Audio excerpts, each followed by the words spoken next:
Om Namo Bhagavate Vasudevaya. We're continuing with our reading of the Srimad Bhagavatam. And just now, we're in the third canto. We've been spending a little time with the third canto. Just morning, afternoon, and evening is all. And we're not sorry a bit. We're not apologizing. We're taking up at the 29th chapter, the 36th verse. This Purusha, whom the individual soul must approach, is the eternal form of the This Purusha, whom the individual soul must approach, is the eternal form of the Supreme Personality of Godhead, who is known as Brahman and Paramatma. He is the transcendental chief personality, and his activities are all spiritual. Purport: in order to distinguish the personality whom the individual soul must approach, it is described herein that this Purusha, the Supreme Personality of Godhead, is the chief amongst all living entities, and is the ultimate form of the impersonal Brahman effulgence and Paramatma manifestation. Since he is the origin of the Brahman effulgence and Paramatma manifestation, he is described herewith as the chief personality. It is confirmed in the Katha Upanishad, Nityo Nityanam. There are many eternal living entities, but he is the chief maintainer. This is confirmed in Bhagavad Gita also, where Lord Krishna says, Aham sarvasya prabhava. I am the origin, pardon me, I am the origin of everything, including the Brahman effulgence and Paramatma manifestation. His activities are transcendental, as confirmed in Bhagavad Gita, Janma karma cha me divyam. The activities and the appearance and disappearance of the Supreme Personality of Godhead are transcendental. They are not to be considered material. Anyone who knows this fact, that the appearance, disappearance, and activities of the Lord are beyond material activities or material conception, is liberated. Yo veti tatvata tyakvadeham punarjanma. Such a person, after quitting his body, does not come back again to this material world, but goes to the Supreme Person. It is confirmed here, Purusha Purusham Vrajet. The living entity goes to the Supreme Personality simply by understanding his transcendental nature and activities. The time factor who causes the transformation of the various material manifestations is another feature of the Supreme Personality of Godhead. Anyone who does not know that time is the Supreme Personality, anyone who does not know that time is the same Supreme Personality is afraid of the time factor. Purport: everyone is afraid of the activities of time, but a devotee who knows that the time factor is another representation or manifestation of the Supreme Personality of Godhead has nothing to fear from the influence of time. The phrase rupa bedaspadam is very significant. By the influence of time, so many forms are changing. For example, when a child is born, his form is small, but in the course of time, that form changes into a larger form, the body of a boy, and then the body of a young man. Similarly, everything is changed and transformed by the time factor, or by the indirect control of the Supreme Personality of Godhead. Usually, we do not see any difference between the body of a child and the body of a boy or young man, because we know that these changes are due to the action of the time factor. There is cause for fear for a person who does not know how time acts. Lord Vishnu, the Supreme Personality of Godhead, who is the enjoyer of all sacrifices, is the time factor and the master of all masters. He enters everyone's heart. He is the support of everyone, and he causes every being to be annihilated by another. Lord Vishnu, the Supreme Personality of Godhead, is clearly described in this passage. He is the supreme enjoyer, and all others are working as his servants. As stated in the Chaitanya Charitamrita, Adi 5.14, Ekale Ishvara Krishna, the only Supreme Lord is Vishnu, Ars Sabrita. All others are his servants. Lord Brahma, Lord Shiva, and other demigods are all servants. The same Vishnu enters everyone's heart as Paramatma, and he causes the annihilation of every being through another being. No one is dear to the Supreme Personality of Godhead, nor is anyone his enemy or friend. But he gives inspiration to those who have not forgotten him and destroys those who have. The greatest hits. I mean, yeah. No one is dear to the Supreme Personality of Godhead, nor is anyone his enemy or friend. But he gives inspiration to those who have not forgotten him and destroys those who have. Purport: forgetfulness of one's relationship with Lord Vishnu, the Supreme Personality of God, is the cause of one's repeated birth and death. A living entity is as eternal as the Supreme Lord, but due to his forgetfulness, he is put into this material nature and transmigrates from one body to another, and when the body is destroyed, he thinks that he is also destroyed. Actually, this forgetfulness of his relationship with Lord Vishnu is the cause of his destruction. Anyone who revives his consciousness of the original relationship receives inspiration from the Lord. This does not mean that the Lord is someone's enemy or someone else's friend. He helps everyone. One who is not bewildered by the influence of material nature is saved, and one who is bewildered is destroyed. It is said, therefore, Harim vina naiva sritim taranti. No one can be saved from the repetition of birth and death without the help of the Supreme Lord. It is therefore the duty of all living entities to take shelter of the lotus feet of Vishnu and thus save themselves from the cycle of birth and death. Out of fear of the Supreme Personality of Godhead, the wind blows. Out of fear of him, the sun shines. Out of fear of him, the rain pours forth showers. And out of fear of him, the host of heavenly bodies shed their luster. The Lord states in Bhagavad Gita, Maya Dyakshena Prakriti Suyate. Nature is working under my direction.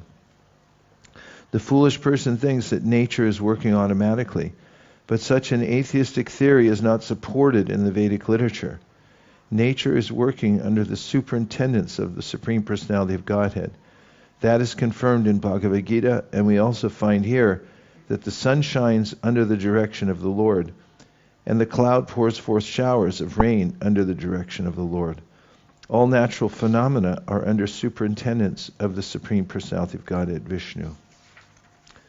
Out of fear of the Supreme Personality of Godhead, the trees, creepers, herbs, and seasonal plants and flowers blossom and fructify, each in its own season. As the sun rises and sets and the seasonal changes ensue at their appointed times by the superintendence of the Supreme Personality of Godhead, so the seasonal plants, flowers, herbs, and trees all grow under the direction of the Supreme Lord. It is not that plants grow automatically without any cause, as the atheistic philosophers say.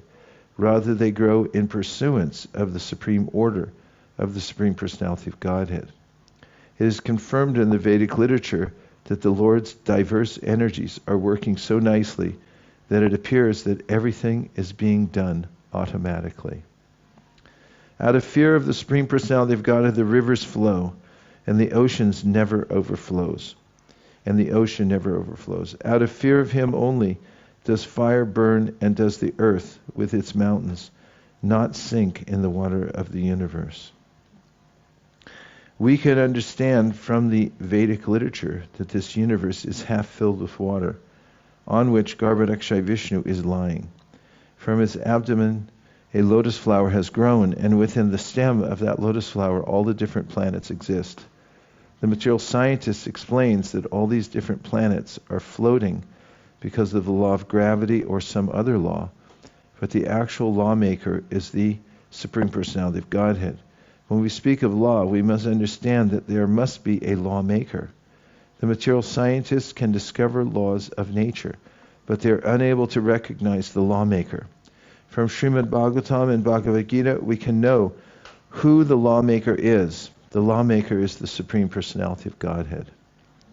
It is said here that the planets do not sink, since they are floating under the order or energy of the Supreme Personality of Godhead. They do not fall down into the water, which covers half the universe.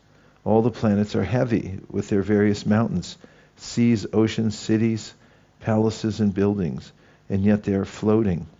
It is understood from this passage that all the other planets that are floating in the air have oceans and mountains similar to those on this planet. Subject to the control of the Supreme Personality of Godhead, the sky allows outer space to accommodate all the various planets, which hold innumerable living entities. The total universal body expands with its 7 coverings under his supreme control. Purport: it is understood from this verse that all the planets in outer space are floating, and they all hold living entities. The word shwasatam means those who breathe, or the living entities. In order to accommodate them, there are innumerable planets. Every planet is a residence for innumerable living entities, and the necessary space is provided in the sky by the supreme order of the Lord. It is also stated here that the total universal body is increasing. It is covered by 7 layers, and as there are 5 elements within the universe, so the total elements in layers cover the outside of the universal body. The first layer is of earth, and it is 10 times greater in size than the space within the universe. The second layer is water, and that is 10 times greater than the earthly layer. The third covering is fire, which is 10 times greater than the water covering. In this way, each layer is 10 times greater than the previous one. Out of fear of the Supreme Personality of Godhead, the directing demigods in charge of the modes of material nature carry out the functions of creation, maintenance, and destruction. Everything animate and inanimate within this material world is under their control. Purport: the 3 modes of material nature, namely goodness, passion, and ignorance, are under the control of the 3 deities, Brahma, Vishnu, and Lord Shiva. Lord Shiva is in charge of the mode of goodness. Lord Vishnu is in charge of the mode of goodness. Lord Brahma is in charge of the mode of passion, and Lord Shiva is in charge of the mode of ignorance. Similarly, there are many other demigods in charge of the air department, the water department, the cloud department, etc. Just as the government has many different departments, so within this material world, the government of the Supreme Lord has many departments, and all these departments function in proper order out of fear of the Supreme Personality of Godhead. Demigods are undoubtedly controlling all matter, animate and inanimate, within the universe. But above them, the Supreme Controller is the Personality of Godhead. Therefore, in the Brahma Samhita it is said, Ishvara Parama Krishna. Undoubtedly, there are many controllers in the departmental management of this universe, but the Supreme Controller is Krishna. There are 2 kinds of dissolutions. One kind of dissolution takes place when Brahma goes to sleep during his night, and the final dissolution takes place when Brahma dies. As long as Brahma does not die, creation, maintenance, and destruction are actuated by different demigods under the superintendence of the Supreme Lord. The eternal time factor has no beginning and no end. It is the representative of the Supreme Personality of Godhead, the maker of the criminal world. It brings about the end of the phenomenal world. It carries on the work of creation by bringing one individual into existence from another. And likewise, it dissolves the universe by destroying even the Lord of Death, Yamaraj. Wow.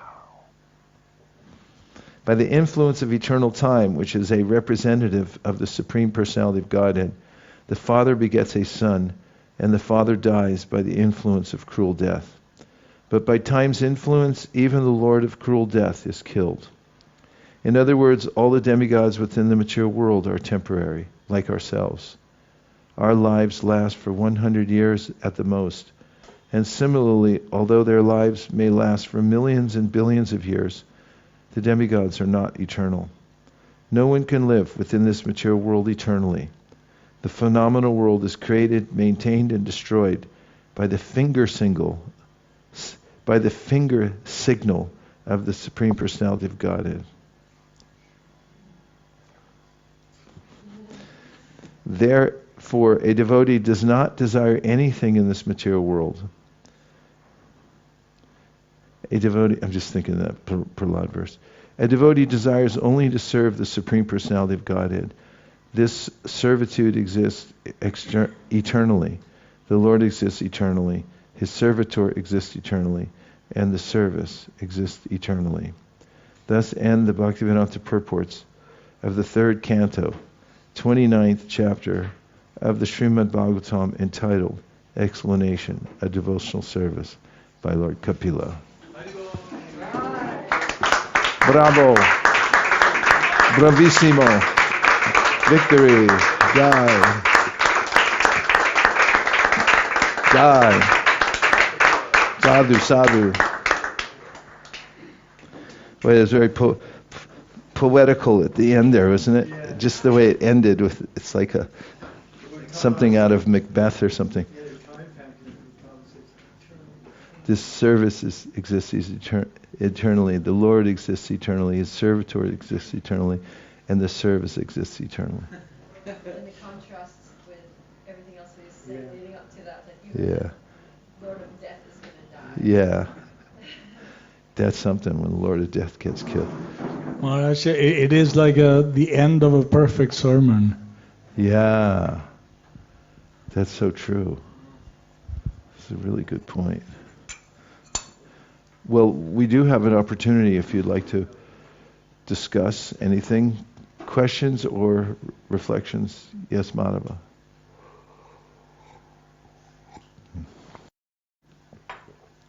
When Yamaraj dies, what happens to him? He goes back to the spiritual world, or he becomes a human being, or like, I've never heard of that Yamaraj when he dies. So I'm just curious, like, what happens to him after he dies? Well, our Yamaraj is a pure devotee. It doesn't say specifically, but the chances are that wherever he goes, he's with Krishna, either in the spiritual world or here. And then somebody else takes the post of Yamaraj? Yes. Yes. But don't apply for it. Sounds like a difficult management job. I was thinking about this purport in text 35, where Srila Prabhupada is talking about the enjoyment of the Supreme Personality of Godhead. And he says, the Supreme Personality of Godhead and the living entity are qualitatively one, both are defined as Purusha. The quality of Purusha exists both in the Supreme Godhead and in the living entity. Purusha means enjoyer, and the spirit of enjoyment is present both in the living entity and the Supreme Lord. The difference is that the quantity of enjoyment is not equal. The living entity cannot experience the same quantity of enjoyment as the Supreme Personality of Godhead. An analogy may be made with the rich man and the poor man. The propensity for enjoyment is present in both, but the poor man cannot enjoy in the same quantity as the rich man. And then Prabhupada continues, that is like when the poor man dovetails his desire with those of the rich man, however, and when there is cooperation between the poor man and the rich man, or between the big and the small man, then the enjoyment is shared equally. That is like Bhakti Yoga, Purusha Purusham Vrajet. When the living entity enters into the kingdom of God and cooperates with the Supreme Lord by giving him enjoyment, he enjoys the same facility or the same amount of pleasure as the Supreme Personality of Godhead. And I was thinking about that verse in the CC, where in the Antya Lila, where it's saying that Srimati Radharani enjoys 10 million times more bliss than Krishna does. And I was trying to find, but I heard also that like the devotees who are serving Srimati Radharani enjoy 10 million times more than she's enjoying. And I was just thinking about how incredible this is, that how minute we are, and the opportunities that we have to serve Krishna, and that beauty of service is so unique that Krishna wants to experience that, and thus he comes as Mahaprabhu. I was just thinking how incredibly beautiful this is. Yeah, everyone but the conditioned souls want to serve. They're only ones that aren't getting anything. Mahendra and then Samriprash. I have a question. And then Ikshobhyatirtha. This vision, equal vision, and seeing the Lord in the hearts of everyone is so important that Kapila Dev considered time in this chapter. He emphasized that, making the point, whatever you do and worship me in a temple and a deity form, it won't be accepted or appreciated if you don't have that vision. And I was just thinking, yeah, we may go on just doing service, but it seems we need to endeavor to develop it and try to see again and again, remember these instructions and try to see others in this way. Would you say something about that the devotee is practicing and applying it, or trying to develop? Application Yes. is in preaching, because when we go out and meet other living entities and offer them an opportunity to either take prasadam if they're animals, or human beings to hear the philosophy of Krishna consciousness and take prasadam and so forth, then there's a way in which we have the best vantage point from which to see the soul and the super soul. Because in the activity of preaching, we notice the impetus of the soul to love Krishna, or not. And we also notice interventions by the super soul. And it's a way, there's a way in which, through taking the austerity, tapyante lokatapena, to go out and meet people, and as Prabhupada describes the principle of the tabernacle, which is, for some nomadic tribes, and still today, there's this mobile unit that contains God's essence in some religions. I heard about tabernacle, but I saw one in an airport lounge, not the business class lounge, but in the lounge they put for the prayer room. And I'd gone in there and it said, there was a sign, tabernacle. So Prabhupada describes, he uses this metaphor that every living being is a tabernacle, and that we should see them that way. So that interaction when we go to give Krishna consciousness, as I've thought of and expressed before, there's a way in which previous ages brahmanas would test their mantras by sacrificing an animal and bring it back to life. And we also test our mantra by taking it out and giving it to people. And surprisingly, they come alive.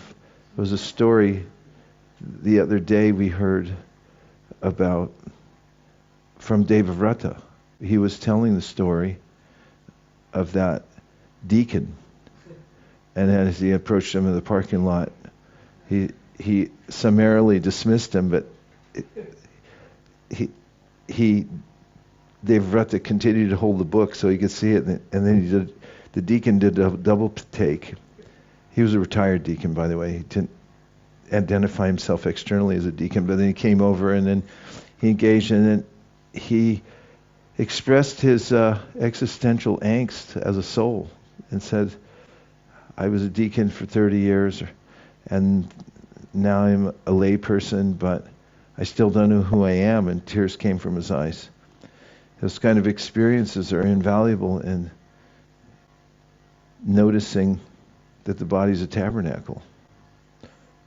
So anyway, it's it's our lineage, or the mood of our acharyas, that the main point is to give people an opportunity to take Krishna consciousness. Jive doi Krishna nam sarvadharma sara. It's the active principle of our sampradaya, is to show mercy to the souls by giving them the mantra. And so, just as a repetition, but to finish my thought, that's where we actually get practical realization that the soul's within the body of the person. Shamriprash. And then we have Kolavecha. Yeah. I was reflecting on the statement that for one who doesn't see time as a representative of the Supreme Personality of Godhead, then it's the source of fear. And how relevant that is for everybody in the material world, because whether one will admit it or not, you gave a, I think you were recounting a pastime of being on books and then just somebody kind of resisting, and then you said, well, yeah, everyone has to die. You have to die. I said that to an atheist. Yeah, and they didn't like it because it's too real. But it's the elephant in the room. And I was thinking about how, everyone writes these songs and writes books and they try and leave a legacy and they have kids so that they can last forever. And it's just this attempt to fight with time. And for somebody who, I don't know, my mind was really dwelling on this. Like, people think about, well, why does the world have to be this way? Why do things have to end? But it's actually Krishna's mercy. If you see it as Krishna's representative, that this is the world of bhava, things are coming into being and coming unmanifest out of being, that's actually Krishna's mercy, because then you get repeated chances. You constantly get to try again. It's like, I forget who said it first, but there's like a sign over the material world's door: welcome to the material world, all mistakes will be repeated until learned. All lessons are repeated till learned. When somebody realizes that this whole time thing is actually just Krishna, give me a wake-up call or whatever, then it's actually not fearful at all. And how that's a sign of real wisdom. Like, even I've seen, I had a grandfather who wasn't overtly spiritual, but he didn't have any fear of death, because he had at least that I could see, because he was convinced that, no, I've had my time. This is what was meant to be, and I'm supposed to go now. And so he must have had some realization. What to speak of a devotee who is completely transcendental to all these comings and goings, because they're just always with Krishna. And I was thinking that this is the kind of information and a realization that everybody needs, because otherwise they're just running around. They're just running around like intoxicated persons trying to deal with this time factor. Such a nice point. We have Kolavecha and then Prabhupada Priya. And Hare Krishna. a very fuzzy figure in the back. Yeah. Because it's dark. It's hard for me to see who that is.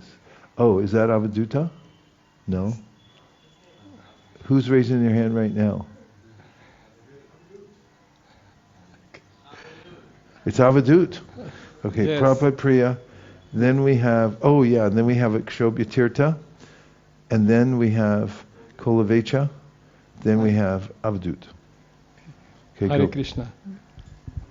Yes, I just want to say a reflection on this verse 36. This Purusha, whom the individual soul must approach, is the eternal form of the Supreme Personality of Godhead, who is known as Brahman and Paramatma. He is the transcendental chief personality, and his activities are all spiritual. So I just appreciating here Srila Prabhupada and the purport. He is quoting many scriptures, no, Katha Upanishad, Bhagavad Gita, Srimad Bhagavatam, and I just seeing how merciful is Srila Prabhupada, Krishna, all the acharyas. They are always repeating us about this transcendental matter of the appearance, the activities of the Lord.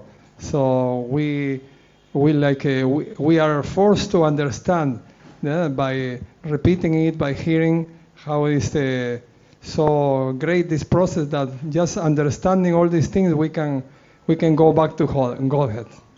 Thank you. Thank you, Kolovich. You're such utsahan and nicely made points. I appreciate. Hare Krishna. I just wanted to extend a little bit on what Samya Prasprabhu was saying, and then add a little twist. So, it seems like an overarching theme here in this section is that, Krishna's controlling everything. And that the more we understand that, the more we can be fearless, right? Which is like Vayam Dviti Biniveshita Syat, that verse, that fear arises when we see that there's something else. When we think there's something separate from the Supreme Personality of Godhead and His will. So it's showing that everything is happening by the will of the Lord, and because He's all good, then why should we be afraid of anything? But then the irony comes in that what we're seeing here is that out of fear of the Lord this happens, out of fear of the Lord the demigods do this, out of fear of the Lord the wind blows. So when we are Krishna conscious, then we can be fearless, but still it seems that there is a lot of fear going on in the universe amongst beings who are Krishna conscious or under the control of the Lord. May I make a few comments on that? Please.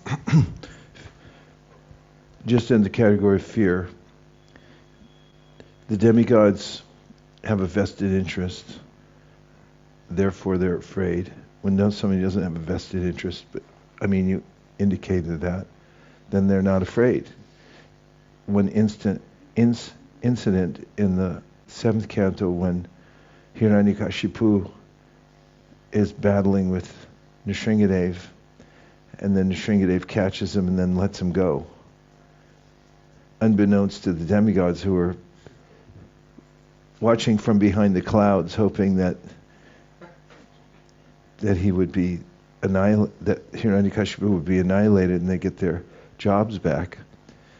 And then when they saw that he was let go, they became even more fearful because they thought, now we rooted for the enemy and he's seen it, and therefore it'll be twice as bad for us, because they didn't know.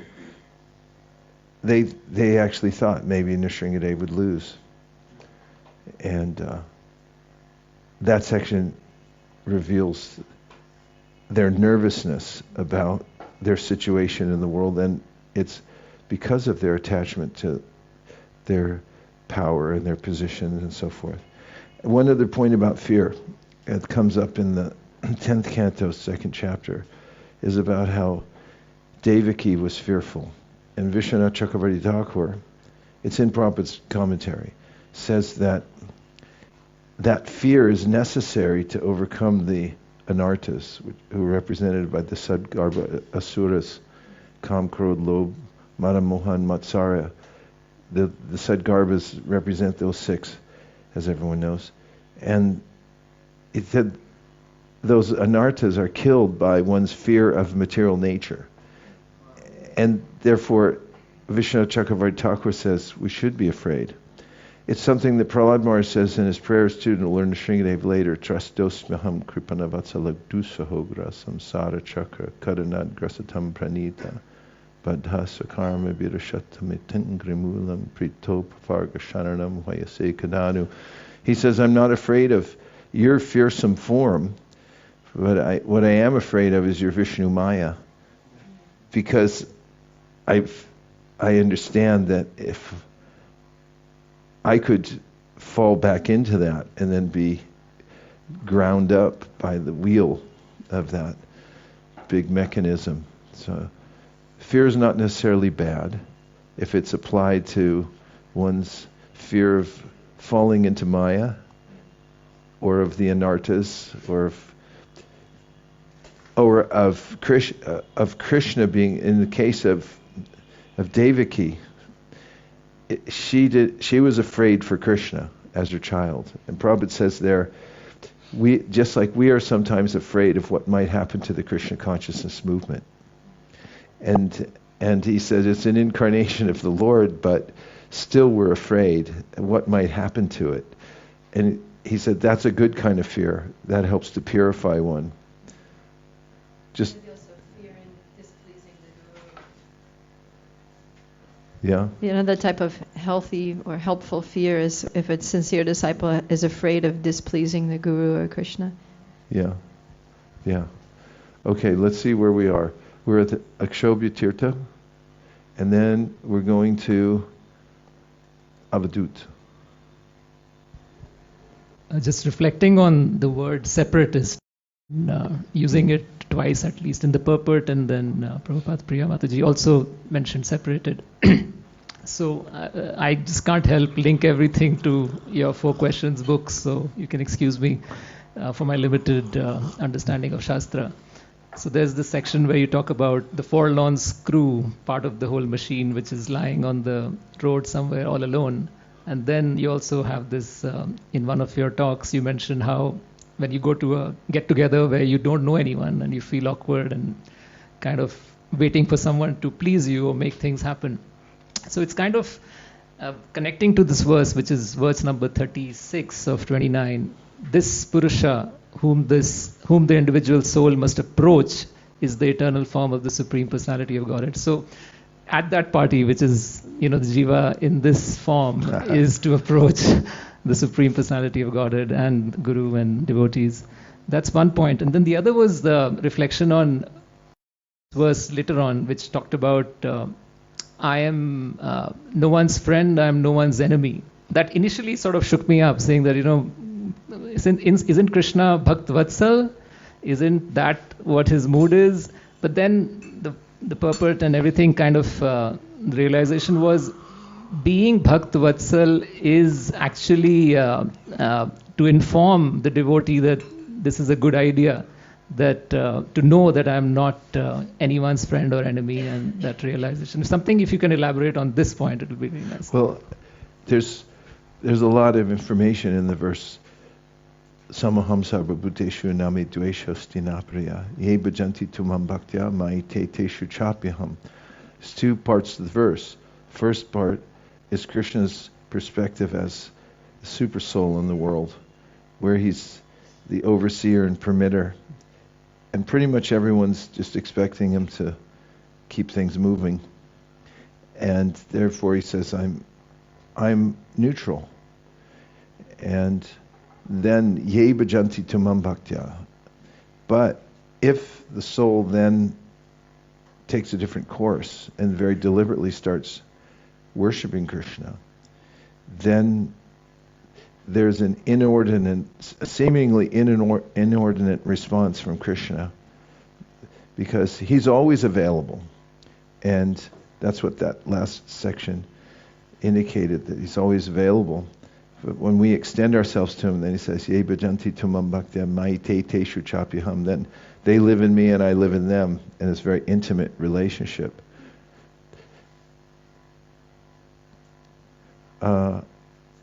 We had Avadut. Guru Maharaj, this is something I think about quite often, and it's only because Srila Prabhupada... Now we're all leaning in because we want to hear what you think about it often. I only think about this because Srila Prabhupada mentions it so regularly. And even in this chapter, we see Prabhupada mention the different social orders in human society a handful of times, at least 5, 6, maybe 7 times, even just in this single chapter, what to speak about the entirety of the Srimad Bhagavatam. And we met with His Holiness Bhakti Raghava Swami recently, and Maharaj was saying you practically can't turn a page of Prabhupada's books without coming to something about Varnashram. And we can see, if we analyze Prabhupada's teachings from 1975 to 1977, he really started to emphasize, and even if you go to Prabhupada's room in Vrindavan, where Prabhupada's bed is, they have this statement where Prabhupada is saying, the Rajagun, Tamagun is so strong, and Prabhupada was saying, therefore, Sattvagun, he was emphasizing this Varnashram is so essential. And we hear devotees speak about how Prabhupada felt that his lamentation, one of his great lamentations, was not being able to establish this. And I'm always sort of pondering and thinking of how can we relieve some of this anxiety that Srila Prabhupada felt in regards to these different orders in society. Well, you have an ideal situation because you have the qualification and you're still young and you can develop that step by step. And also,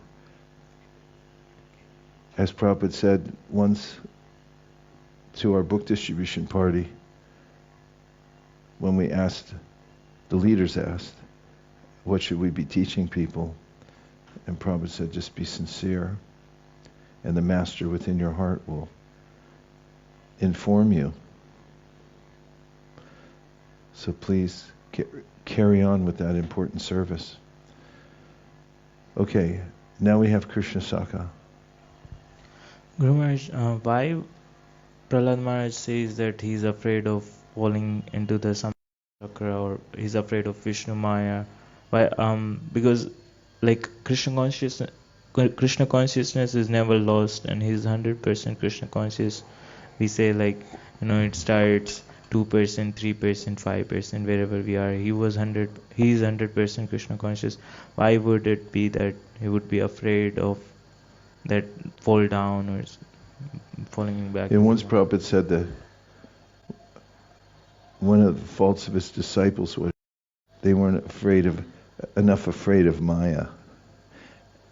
There's a way in which it just seems like everything's going on, no problem. But if we become aware of how tenuous life is and how dangerous the material nature is, then we may have that sense. There's also a way in which, out of great humility, an advanced devotee feels that sense that Krishna is so valuable and his material energy is so powerful. I don't want to forsake him, and I don't want to lose the opportunity. And there is a story. I don't know how embellished it is or exactly how it's been passed down, but the essence of it is that a devotee had observed Prabhupada before the deities praying, and very intensely so, and he had the sense to ask him later what he was praying for, and he said, I pray I won't fall into Maya. And the devotee gave the similar response that you just gave, the premise of your point, which was that, well, why should you worry? You're a pure devotee. And Prabhupada said that you'll never fall into Maya, because you're a pure devotee. And Prabhupada said, I'll never fall into Maya because I'm always aware of how dangerous it is, and I'm praying like that. So he gave that indication that it's one of the moods of a devotee. As long as one's near the material energy, as Prabhupada wrote earlier, we should practice Krishna consciousness, and we should also be careful. I marked that point a long time ago. I really appreciated it. It comes up in various places in the Bhagavatam. Bharat Maharaj, for instance, has set an example for everyone that no matter how advanced you are, if you become inattentive, and that's another point Prabhupada made earlier on in the canto, then it's like a sharp edge of a razor. By inattention, you can end up missing the opportunity or be waylaid as Bharat Maharaj was. Does that help? I'm not convinced. So, if Prahlad Maharaj was 100% Krishna conscious, he will never fall down, right? Is that correct? Yeah, Prahlad Maharaj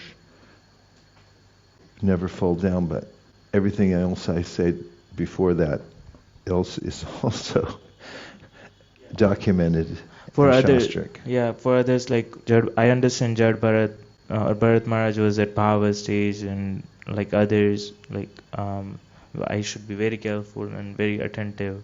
But after one reaches that stage of fully Krishna conscious, then there should be no... This part of humility, Along with advancement in Krishna consciousness, as Narada says in the Brihad Bhagavatamrita, the more one advances in love for Krishna, there's an equal proportion of dainya, or utter humility. And part of that utter humility is feeling oneself to be incompetent and helpless. Just like the 9 items of bhava that Chaitanya Mahaprabhu teaches to Sanatana Goswami includes this sense of being less and less competent. Even though one is becoming more and more competent, one feels oneself to be helpless and at the Lord's mercy always. So that type of prayer is there because of that sense. Yeah. Trishab? And then Narada, and then we're finished. Krishna Prabhu, and there was a lot of talk of fear, and Prabhu also brought up the point. I was just thinking, like, from an analogy point of view, let's say from a corporate point of view, someone is working in a company or any organization. Like, there's always a fear that if you don't perform at the basic level, you'll not continue to be in the company. While there's also the positive impetus of, trying to not worry about like stability and then performing well. So I think maybe there's the right balance of fear. Like, if you're completely saying there's no fear, then you might just take it for granted. While if there's too much fear, you might not be able to think of new ideas or think of the positive. So you're working more out of negative. So maybe there's a right balance between fear versus being fearless and thinking of the positive aspect. I like that. A nice balance of your fear should be balanced and well reasoned. Okay, did you have a point for the close? Go ahead. You were talking about attention and how Prabhupada mentioned the importance of being attentive continuously in our service, and I think so much about the 10 offenses, well, the 11 offenses, the holy name, and how we're saying one time, we say, and by the way, it's also an offense to be inattentive while chanting, when that's actually the root of all offenses. And I was thinking about how that's so intercorrelated. It's not just like it's also an offense to be inattentive while chanting. No, it's actually an offense to be inattentive in anything that we're doing in one sense.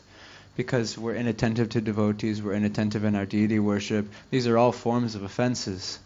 And something just like clicked in my brain that it's not just like, okay, I'm going to be attentive to the holy names and everything else is going to come. It's actually it's a synonymous thing. The more attentive we are to our other services, it also enables us to be attentive in our japa and vice versa. It's just something very helpful. Thank you. Empathy. How so? In the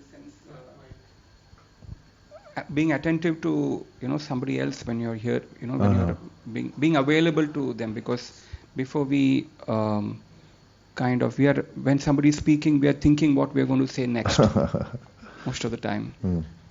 So in that sense, empathy and respect for the person and Paramatma seated in the heart. Yeah. Am I correct? Yeah. Thank you.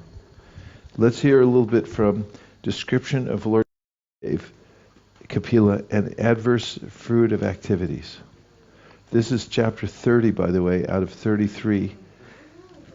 But according to Zeno, one can never come to the end of anything because you have to go an infinite number of halfways first. So technically we'll never come to the end of the canto. Huh? Yeah, it's good for us. It gives us a sense of solace. All right. Description by Lord Kapila of adverse fruit of activities. The personality of Godhead said, as a mass of clouds does not know the powerful influence of the wind, a person engaged in material consciousness does not know the powerful strength of the time factor by which he is being carried. The great politician Pandit named Chanakya said that even one moment of time cannot be returned, even if one is prepared to pay millions of dollars. One cannot calculate the amount of loss there is in wasting valuable time. Either materially or spiritually, one should be very alert in utilizing the time which he has at his disposal. A conditioned soul lives in a particular body for a fixed measurement of time, and it is recommended in the scriptures that within that small measurement of time, one has to finish Krishna consciousness and thus gain release from the influence of the time factor. But unfortunately, those who are not in Krishna consciousness are carried away by the strong power of time without their knowledge, as clouds are carried by the wind. Whatever is produced by the materialist with great pain and labor for so-called happiness, the Supreme Personality of Godhead as the time factor destroys. And for this reason, the conditioned soul laments. The main function of the time factor, which is a representative of the Supreme Personality of Godhead, is to destroy everything.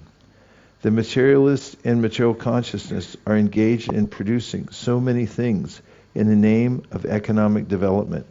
They think that by advancing and satisfying the material needs of man, they will be happy. But they forget that everything they have produced will be destroyed in due course of time.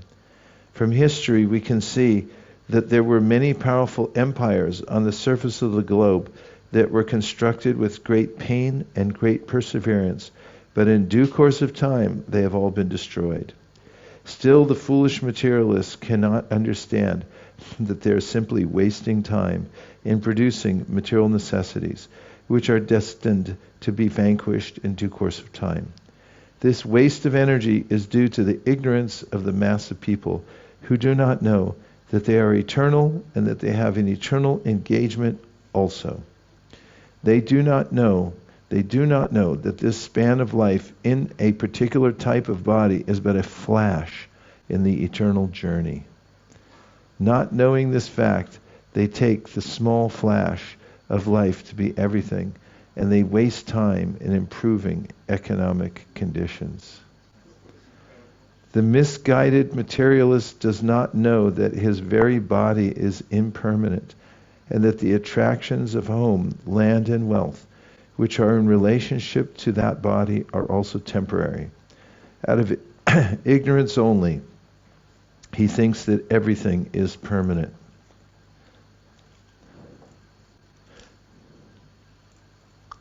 The materialist thinks that persons engaged in Krishna consciousness are crazy fellows, wasting time by chanting Hare Krishna. But actually, he does not know that he himself is in the darkest region of craziness because of accepting his body as permanent. And in relation to his body, he accepts his home, his country, his society, and all other paraphernalia as permanent. This materialistic acceptance of the permanency of home, land, etc. is called the illusion of Maya. This is clearly mentioned here. Mohat Griya Kshetra Vasuni. Out of illusion only does the materialist accept his home, his land, and his money as permanent. Out of this illusion, the family life, national life, and economic development, which are very important factors in modern civilization, have grown. A Krishna-conscious person knows that this economic development of human society is but temporary illusion. In another part of Srimad Bhagavatam, the acceptance of the body as oneself, the acceptance of others as kinsmen in relationship to this body, and the acceptance of the land of one's birth as worshipable are declared to be the products of an animal civilization. When, however, one is enlightened in Krishna consciousness, he can use these for the service of the Lord. That is a very suitable proposition. Everything has a relationship with Krishna. When all economic development and material advancement are utilized to advance the cause of Krishna consciousness, a new phase of progressive life arises. A new phase of progressive life arises. The living entity, in whatever species of life he appears, finds a particular type of satisfaction in that species, and he is never averse to being situated in such a condition. The satisfaction of the living entity in a particular type of body, even if it is most abominable, is called illusion. A man in a higher position may feel dissatisfaction with the standard of life of a lower grade man, but the lower grade man is satisfied in that position because of the spell of Maya, the external energy. Maya has two phases of activities. One is called prashiptatmika, and the other is called aviranatmika. Aviranatmika means covering, and prakshipatmika means pulling down. In any condition of life, the materialistic person or animal will be satisfied because his knowledge is covered by the influence of Maya. In the lower grade or lower species of life, the development of consciousness is so poor that one cannot understand whether he is happy or distressed. This is called avaranatmika. Even a hog who lives by eating stool finds himself happy, although a person in a higher mode of life sees that the hog is eating stool. How abominable that life is! A rare exclamation point. The conditioned living entity is satisfied in his own particular species of life, while diluted by the covering influence of the illusory energy. He feels little inclined to cast off his body, even when in hell, for he takes delight in hellish enjoyment.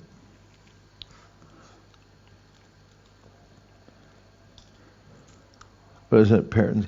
Milton's Paradise Lost. Prophet refers to that. And there's a scene in that where those angels have been cast out of heaven due to their rebellious nature, are in hell. And there's a famous lake of fire. But they're trying to exploit the lake of fire to pull some mineral out of it to enhance their wealth. And just in that line, I'm going to read this again. The conditioned living entity is satisfied in his own particular species of life, while diluted by the covering influence of the illusory energy. He feels little inclined to cast off his body, even when in hell, for he takes delight in hellish enjoyment. It is said that once Indra, the king of heaven, was cursed by his spiritual master, Brihaspati, on account of his misbehavior. He became a hog on this planet. After many days, when Brahma wanted to recall him to his heavenly kingdom, Indra, in the form of a hog, forgot everything of his royal position in the heavenly kingdom, and he refused to go back. This is the spell of Maya. Even Indra forgets his heavenly standard of life and is satisfied with the standard of a hog's life.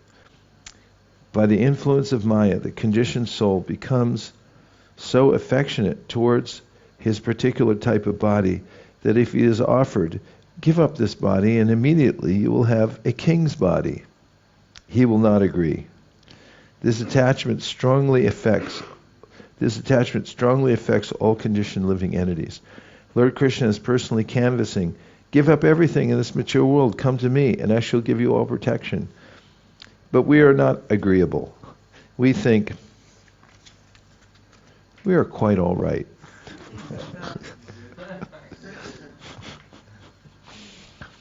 Why should we surrender unto Krishna and go back to his kingdom? This is called illusion or Maya. Everyone is satisfied with his standard of living, however abominable it may be. There's an article Prabhupada wrote in an early Back to Godhead magazine called Chronic Disease of Modern Man, No Time for Spiritual Life. And he writes in there that he's talking about when he's going around approaching people, they say, I don't have time for this.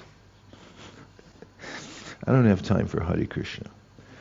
Such satisfaction with one's standard of living is due to deep-rooted attraction for body, wife, home, children, animals, wealth, and friends. There's the list. Body, wife, home, children, animals, wealth, and friends. In such association, the conditioned soul thinks himself quite perfect. This so-called perfection of human life is a concoction. Therefore, it is said that the materialist, however materially qualified he may be, is worthless because he is hovering on the mental plane, which will drag him again to the material existence of temporary life. One who acts on the mental plane cannot get promotion to the spiritual. Such a person is always sure to glide down again to material life. Yeah, it's very smoky. It's because they left the yogya pit smoking all day. It's still going. It's smoky in here too. Anyway, just don't breathe. Such a person is always sure to glide down again to material life. In the association of so-called society, friendship, and love, the conditioned soul appears completely satisfied. Text 7. Although he is always burning with anxiety, such a fool always performs all kinds of mischievous activities with a hope which is never to be fulfilled in order to maintain his so-called family and society. Purport. It is said that it is easier to maintain a great empire than to maintain a small family, especially in these days when the influence of Kali Yuga is so strong that everyone is harassed and full of anxieties because of accepting the false presentation of Maya's family. The family we maintain is created by Maya. It is the perverted reflection of the family in Krishna Loka. The family we maintain is created by Maya. It is the perverted reflection of the family in Krishna Loka. In Krishna Loka, there are also family, friends, society, father, and mother. Everything is there, but they are eternal. Here, as we change bodies, our family relationships also change. Sometimes we are in a family of human beings, sometimes in a family of demigods, sometimes in a family of cats, or sometimes in a family of dogs. Family, society, and friendship are flickering, and so they are called asat. It is said that as long as we are attached to this asat, temporary, non-existing society and family, we are always full of anxieties. The materialists do not know that the family, society, and friendship here in this material world are only shadows, and thus they become attached. Naturally, their hearts are always burning, but in spite of all inconvenience, they still work to maintain such false families because they have no information of the real family association with Krishna. Why is this so nectarian? Any idea? I mean, just the categorical dismissal of the material world. You don't hear it anywhere else. Everyone's got something, well, we'll fix it next time, or we're getting around to it, or we just missed on this side or that side. We get it. There's this, yeah. But this one, it just feels good to categorically dismiss the whole material world. It's a lost cause. It just clears the mind, doesn't it? Yeah. Okay. We just have 2-3 more minutes. If anybody has a very poignant comment they'd like to make. On a scale of 1 to 10, it should be like a 7, 8, or 9.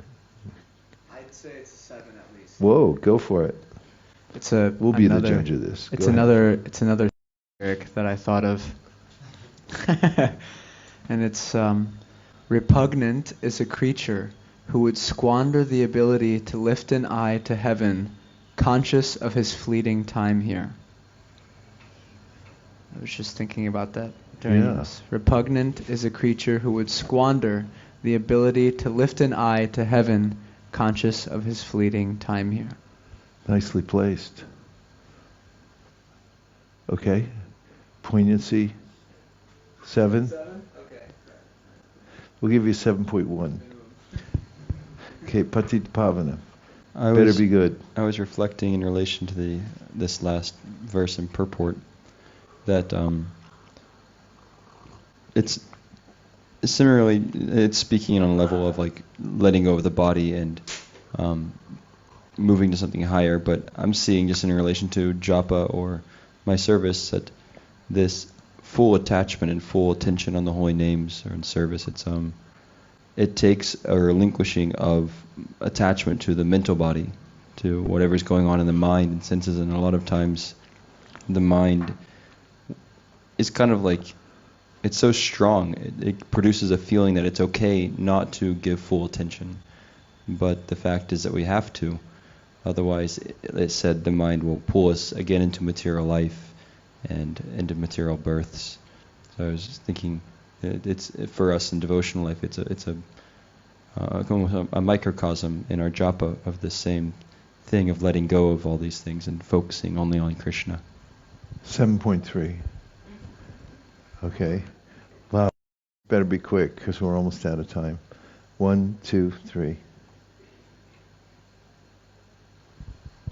In Milton's Paradise Lost, he describes the mentality of the devil in describing his choice to the fall. He says, better to rule in hell than to serve in heaven. He's describing the stubborn unwillingness to bend, to submit to Krishna. 1, 2. I think at this point Prabhupada brought up a lot, saying how we're creating all these families and things because we're looking for what we left in the spiritual world. And I think there's a lot when I'm giving tours. So many people are there, all these different families. Looks like everyone's looking for something else. But then I realized everyone's looking for the same thing. Otherwise, why do we create all these families that are just so temporary? Because we left it in the spiritual world, and we're hell-bent somehow or other on getting it back, even by material means, which isn't possible. Such a nice realization. 7.1. Thank you, Ray. That was like 7.8. Hare Krishna. I think something really important to understand here is that, often we read these kinds of purports and we think, Prabhupada's talking about materialistic people and their materialistic families, but it applies to devotee families too. They're also temporary. It's like sometimes you get a young couple, they're coming together. Oh yeah, this is an eternal relationship. We're devotees. We're going to be together forever because we're not materialists. No, it's all temporary. It's a very remote chance that maybe you have some connection in Goloka or something, but forget it. It's like. For that, you have to join the Jehovah's Witness. They just transfer their whole family to the spiritual world. At best we can support each other in our Krishna consciousness in our services, but when we leave these bodies, it's like, it's over. Yeah. Well, on that note, let's get ready for the next day. We'll finish now, and we have description of adverse fruit of activities to look forward to more and more tomorrow. Then we have the movements of the living entities, and the canto culminates in entanglement in fruit. No, it doesn't. Entanglement in fruit of activities. I have to learn to count. And then finally there's activities of Kapila. Yeah. Something to look forward to.